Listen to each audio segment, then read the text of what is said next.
Bapak Ibu Saudara Jemaat GKJ Nehemia yang terkasih, dalam ibadah keluarga di Minggu Prapaskah kelima ini, kita diingatkan kembali untuk tetap percaya kepada Tuhan Yesus.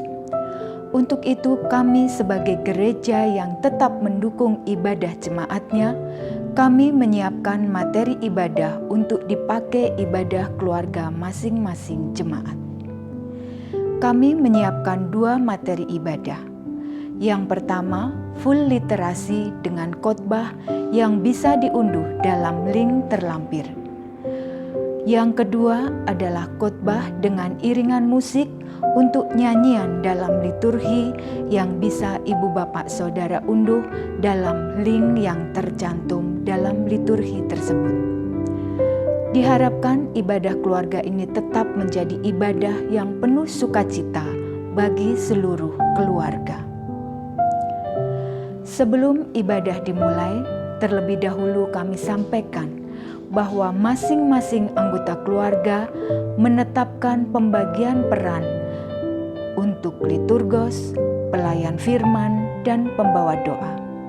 Jika dalam keluarga itu hanya ada 2 anggota keluarga, maka peran liturgos dan pembawa doa syafaat bisa dilakukan oleh 1 orang. Kami juga mempersilahkan masing-masing keluarga untuk memeriksa nyanyian dalam ibadah keluarga ini. Jika jemaat merasa tidak mudah menyanyikannya, maka kami mempersilahkan keluarga untuk mencari nyanyian pengganti yang lebih mudah dinyanyikan oleh seluruh anggota keluarga. Untuk persembahan yang dikumpulkan oleh keluarga masing-masing, perlu kami sampaikan kembali bahwa persembahan yang dikumpulkan dapat dititip ke kantor gereja atau dikumpulkan untuk kemudian ditransfer ke rekening GKJ Nehemia seperti yang kami cantumkan di akhir liturgi ini. Rekening dapat dipilih sesuai dengan kesepakatan keluarga. Jika persembahan yang dikumpulkan untuk persembahan mingguan biasa, maka dapat ditransfer ke rekening GKJ Nehemia seperti rekening bulanan. Jika keluarga memutuskan untuk dipersembahkan kepada PSP 2, maka rekening yang dipilih adalah rekening PSP 2. Jika keluarga memutuskan untuk mempersembahkan bagi peduli kasih, maka rekening yang dipilih adalah rekening peduli kasih. Demikian hal-hal yang dapat kami sampaikan. Kami berharap bahwa ibadah keluarga ini tetap menjadi sukacita bagi Bapak Ibu Jemaat GKJ Nehemia. Terima kasih, selamat beribadah.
Selamat hari Minggu, Bapak Ibu Saudara, jemaat yang dikasih Tuhan. Kita bertemu di Minggu Prapaskah kelima pada saat ini. Firman Tuhan pada saat ini kita terima melalui pembacaan Injil Yohanes 11 ayat 33 sampai dengan 44. Saya akan membacakan bagi Bapak Ibu Saudara sekalian. Demikian firman Tuhan bagi kita semuanya. Ketika Yesus melihat Maria menangis dan juga orang-orang Yahudi yang datang bersama-sama dia, maka masyurlah hatinya. Ia sangat terharu dan berkata, "Di manakah dia kamu baringkan?"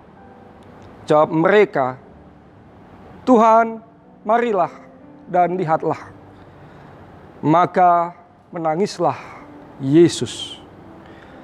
Kata orang-orang Yahudi, "Lihatlah betapa kasihnya kepadanya." Tetapi beberapa orang di antaranya berkata, "Ia yang memelekkan mata orang buta, tidak sanggupkah ia bertindak sehingga orang ini tidak mati?" Maka masyurlah pula hati Yesus. Lalu ia pergi ke kubur itu. Kubur itu adalah sebuah gua yang ditutup dengan batu. Kata Yesus, "Angkat batu itu." Marta, saudara orang yang meninggal itu, berkata kepadanya, "Tuhan, ia sudah berbau, sebab sudah 4 hari ia mati." Jawab Yesus, "Bukankah sudah kukatakan kepadamu, jikalau engkau percaya, engkau akan melihat kemuliaan Allah?" Maka mereka mengangkat batu itu. Lalu Yesus menengadah ke atas dan berkata, "Bapa, aku mengucap syukur kepadamu, karena engkau telah mendengarkan aku. Aku tahu bahwa engkau selalu mendengarkan aku.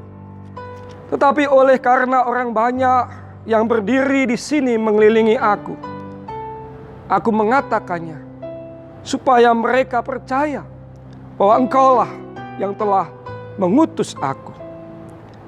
Dan sesudah berkata demikian, berserulah ia dengan suara keras, "Lazarus, marilah keluar." Orang yang telah mati itu datang keluar. Kaki dan tangannya masih terikat dengan kain kapan, dan mukanya tertutup dengan kain peluh. Kata Yesus kepada mereka, "Bukalah kain-kain itu dan biarkan ia pergi." Demikianlah pembacaan firman Tuhan bagi kita semuanya. Yang berbahagia adalah kita yang mendengarkan firman Tuhan ini dan melakukannya di dalam kehidupan kita sehari-hari. Hosiana. Bapak Ibu Saudara yang dikasih Tuhan, ketika ada seorang yang tidak kita kenal datang kepada kita dan mau meminjam uang, dan ia berjanji 1 bulan lagi ia akan mengembalikan uang kita, apa respon Bapak Ibu Saudara? Apakah kita percaya pada orang itu? Saya yakin tidak mudah bagi kita untuk percaya pada orang tersebut. Beda kalau yang datang kepada kita adalah orang yang sangat kita kenal atau bahkan dekat dengan kita. Kita lebih mudah percaya kepadanya. Kadar kepercayaan kita pada seseorang akan menentukan respons kita pada orang tersebut. Bapak Ibu Saudara yang terkasih, seberapa besar kadar kepercayaan Maria, Marta, dan Lazarus kepada Yesus. Mari kita amati. Ketika Lazarus sakit, Maria dan Marta mengirim kabar bagi Yesus. Di ayat 3 kita baca tadi.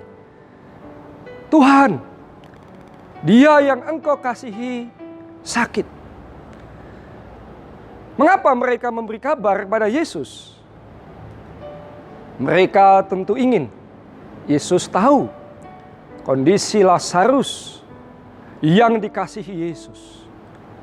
Mereka tentu juga berharap Yesus datang dan menengok Lazarus.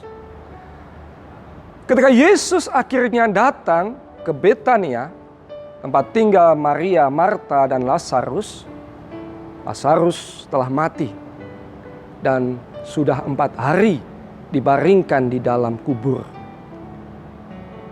Apa respons Marta? Katanya, kita baca tadi di ayat 21. Tuhan, sekiranya engkau ada di sini, saudaraku pasti tidak akan mati. Apakah Marta kecewa pada Yesus karena Yesus terlambat datang? Bukan. Bukan. Ini bukan nada kekecewaan. Ini bukan nada kekecewaan Marta terhadap Yesus yang terlambat datang. Ini justru menunjukkan kadar kepercayaan yang tebal terhadap Yesus. Jika Yesus ada di rumah mereka saat Lazarus sakit, Lazarus pasti akan sembuh. Itulah sebabnya Marta tetap dapat berucap di hadapan Yesus yang kita baca tadi di ayat 27. Ya Tuhan, aku percaya bahwa Engkaulah Mesias, Anak Allah. Kalau Marta kecewa pada Yesus, mulutnya tak akan sanggup mengucapkan pengakuan semacam itu. Bapak Ibu Saudara yang terkasih, apa respons Maria ketika berjumpa dengan Yesus? Ia tersungkur di depan kaki Yesus dan mengatakan hal yang sama seperti yang dikatakan Marta. Di ayat 32 kita membaca, katanya, Tuhan, sekiranya Engkau ada di sini, saudaraku pasti tidak akan mati. Sama seperti Marta, ini juga bukan nada kekecewaan, melainkan kadar kepercayaan yang tebal terhadap Yesus. Jadi sampai di sini kita mengetahui bahwa kadar kepercayaan Marta dan Maria tetap besar kepada Yesus dan bahkan tidak berubah dalam suasana duka cita yang mereka alami. Lalu apa respons Lazarus? Bagaimanapun ia pasti mendengar ketika ada suara keras yang memanggilnya. Kita baca tadi di ayat 43. Lazarus, marilah keluar. Ya mungkin setengah bengong, mulai mencoba mengenali suara siapa yang memanggilnya itu. Kemudian ia akan mengenali suara itu sebagai suara Yesus. Ia percaya kepada suara itu dan ia mulai beranjak bangun dan berupaya keluar dari kubur itu, walau kaki dan tangannya masih terikat dengan kain kapan dan mukanya tertutup dengan kain peluh. Tindakannya keluar dari kubur jelas menunjukkan kadar kepercayaan yang besar kepada Yesus. Bapak, Ibu, Saudara yang dikasihi Tuhan dan yang mengasihi Tuhan Yesus. Jadi apa yang bisa kita katakan mengenai kadar kepercayaan Maria, Marta, dan Lazarus kepada Yesus? Mereka adalah orang-orang yang tetap percaya pada Yesus.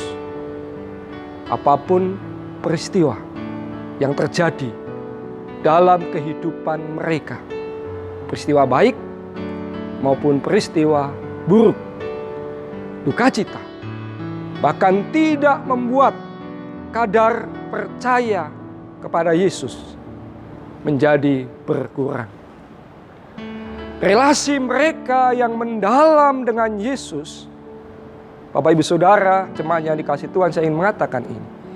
Bahkan tidak membuat mereka memaksa Yesus melakukan hal-hal yang tidak lazim, agar mereka bisa terbebas dari penderitaan atau duka cita yang mereka alami.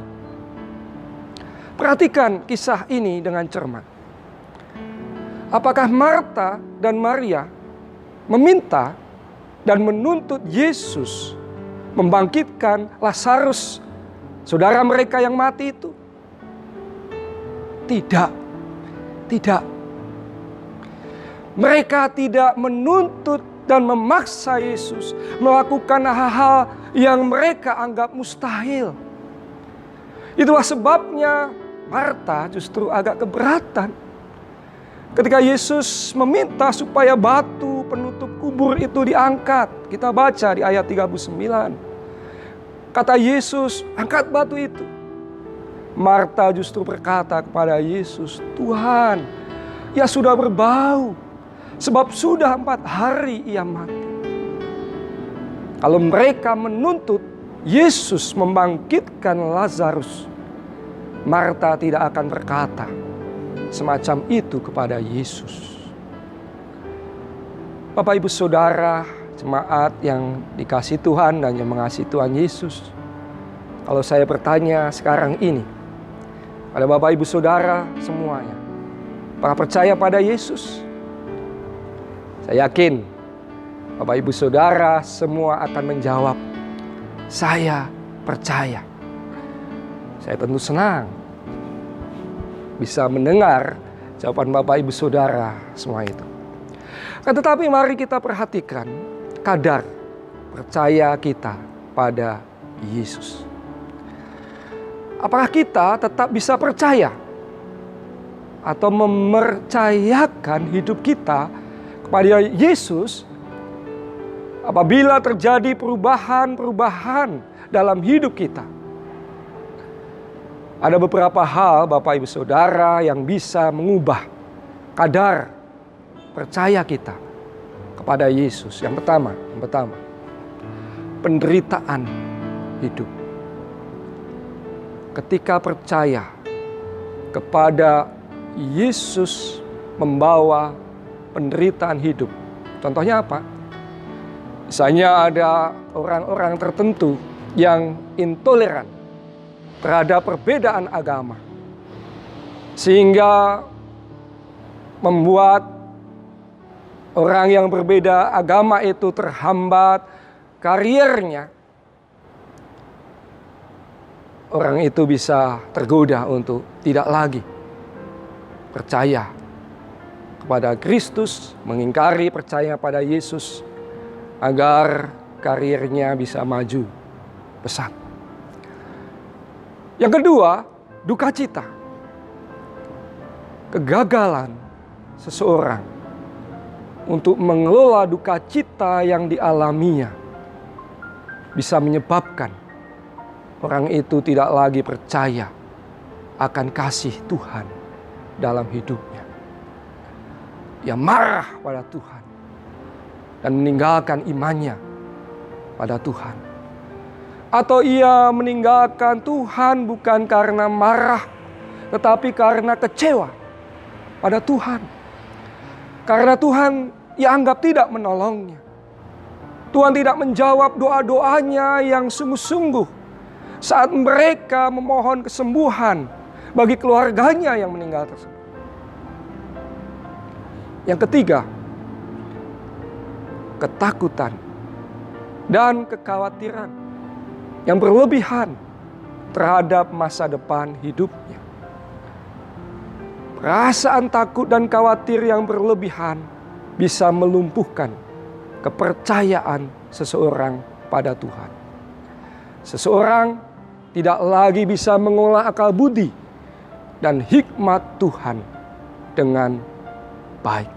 Bapak Ibu Saudara yang dikasihi Tuhan, pesan kisah Yesus membangkitkan Lazarus sangat jelas. Allah sendiri menolong umatnya dengan kasih-Nya. Yesus terlibat dalam pergumulan dan krisis yang dihadapi oleh umatnya. Yesus berempati dengan penderitaan, duka cita, kekhawatiran, dan ketakutan umatnya. Apakah di antara Bapak Ibu Saudara ada yang tahu apa arti nama Lazarus? Lazarus berarti Tuhan menolong. Sebab itu, jangan biarkan pengalaman penderitaan, duka cita, kekhawatiran, dan ketakutan yang kita alami membuat kadar percaya kita berkurang kepada Yesus. Tetaplah percaya pada Yesus. Ingat selalu, di dalam kisah pembangkitan Lazarus, kita disadarkan bahwa Tuhan Yesus, Lazarus juga, Tuhan Yesus adalah Tuhan yang menolong umatnya. Namun demikian, saya ingatkan, seperti apa yang telah dilakukan Marta dan Maria. Jangan menuntut dan jangan memaksa Tuhan Yesus menolong kita untuk melakukan hal-hal yang tidak lazim dalam hidup kita. Beberapa hari yang lalu, Bapak Ibu Saudara, saya membaca di sebuah web, ada pengikut aliran keagamaan tertentu di Inggris yang meyakini bahwa anggota aliran ini kebal terhadap virus corona, sehingga mereka mengabaikan perintah negara untuk melakukan social distancing.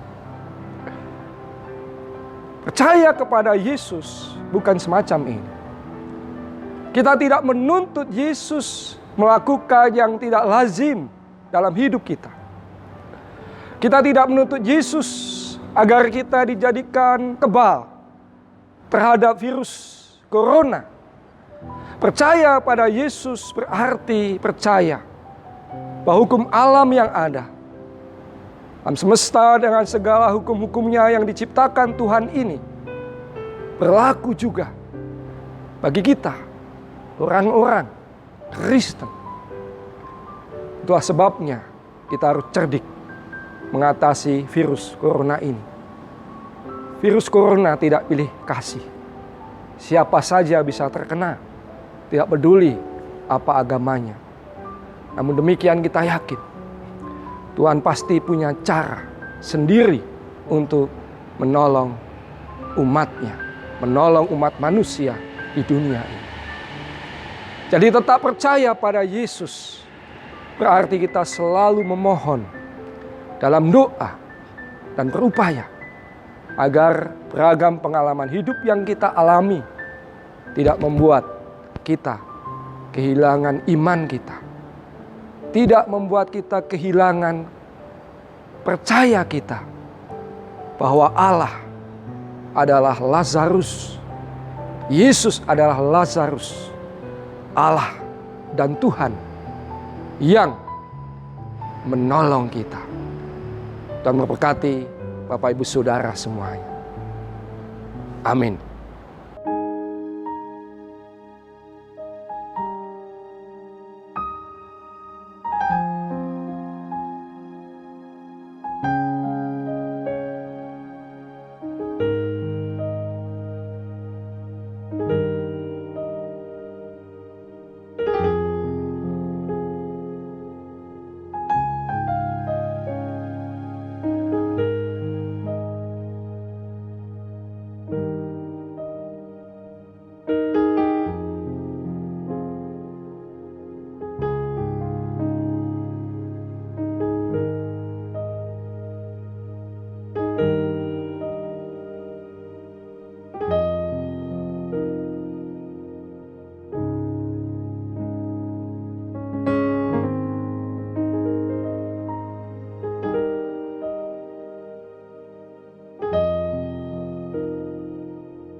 Bersama dengan umat Tuhan di segala abad dan tempat, marilah kita memperbaharui iman percaya kita dengan mengucapkan pengakuan iman rasuli bersama-sama. Aku percaya kepada Allah, Bapa yang Maha Kuasa, Khalik langit dan bumi, dan kepada Yesus Kristus, Anak-Nya yang tunggal, Tuhan kita, yang dikandung daripada Roh Kudus, lahir dari anak darah Maria, yang menderita di bawah pemerintahan Pontius Pilatus, disalibkan, mati dan dikuburkan, turun ke dalam kerajaan maut. Pada hari yang ketiga, bangkit pula dari antara orang mati, naik ke surga, duduk di sebelah kanan Allah, Bapa yang Maha Kuasa, dan akan datang dari sana untuk menghakimi orang yang hidup dan yang mati.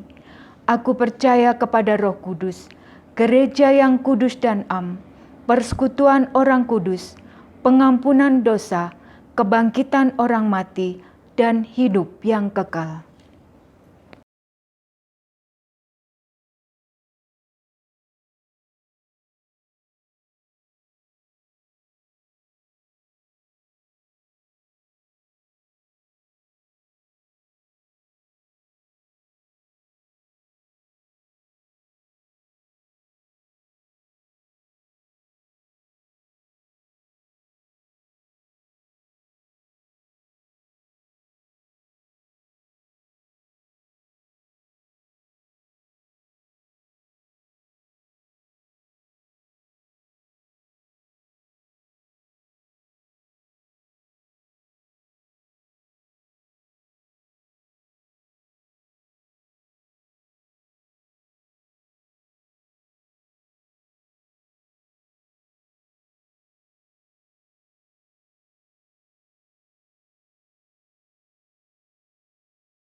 Kami akhiri doa syafaat kami ini dengan mengucapkan doa Bapa kami di hadapan Tuhan.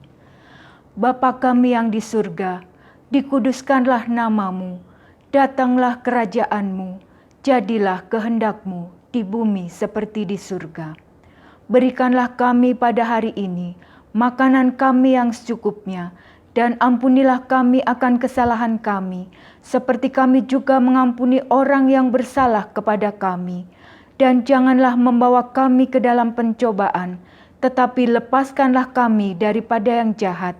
Karena Engkaulah yang empunya kerajaan, dan kuasa, dan kemuliaan, sampai selama-lamanya. Amin.